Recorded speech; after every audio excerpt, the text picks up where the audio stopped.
Alright, nakauwi na tayo ng bahay mga kasablay. Ayan yung rod natin. Dalihan na naman tayo ng isang pahid ngayon. Alright, eto ang ating huli. Yan, salamat sa karagatan.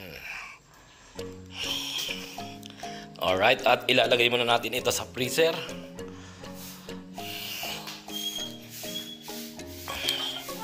Mamaya na uli linisin ni Mrs. Yan.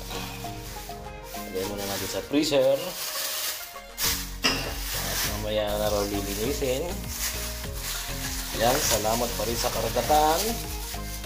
At tayo'y biniyayaan ng pang-ulam. Alright. Ayun. Ilagay muna natin siya. Yan. Alright. Maraming sa karagatan.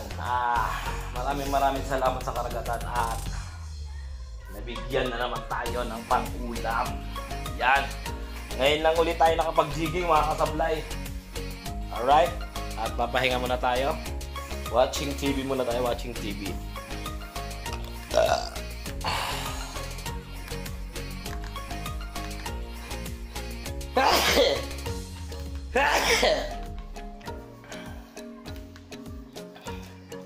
Alright,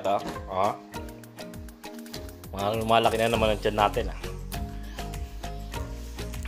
Alright, tayo magpapahinga muna. At yun ang ating camera.